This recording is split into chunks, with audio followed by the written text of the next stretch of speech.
Hello ළමයි. ඉතින් අද අපේ අම්මගේ ඉස්කෝලේ යාළුවෝ එකතු වෙලා සංවිධානය කරපු අවුරුද්දෝත්සවයක් තියෙනවා. අපි මේ කිරිබතක් එහෙම හදාගෙන ලෑස්ති වෙන්නේ ඒකට යන්න. ඒකට ඉන්වයිට් කරලා තියෙන්නේ අම්මලාටයි අම්මලාගේ ළමයින්ටයි. හස්බන්ඩ් ලව කපලා.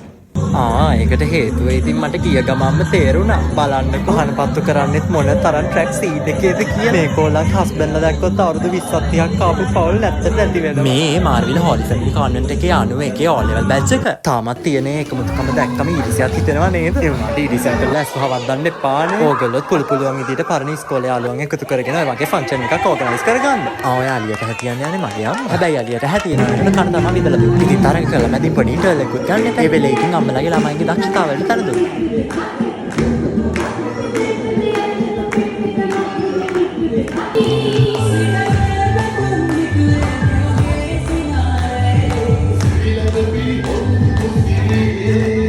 ඩාන්සර්ස්ලා විතරක් නෙවෙයි සිංගර්ස්ලා තින්නේ බෑ.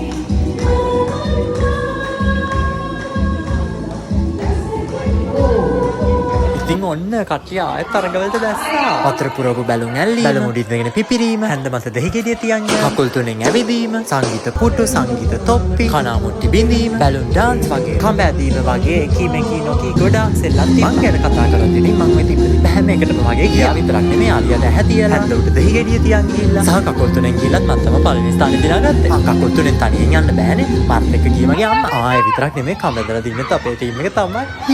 කවදාවත් ඇද්දෙන්නේ නැහැ ළමයි මේ වගේ කම ඇදින්න. කෑ ගහලා බෙරිහන් දීලා ඩම් දාලා ගත්තේ.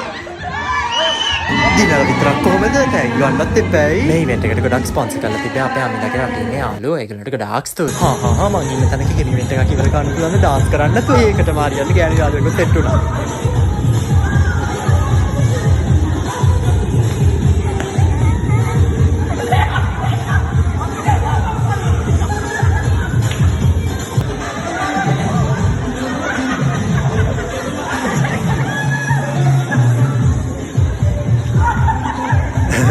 ඉතින් ඊගා වීඩියෝ එකකින් අරන් එන්න ඩාන්ස් එකේ හොඳම පාර්ට් එක. එහෙනම් අපිට බයි ළමයි. Thanks for watching.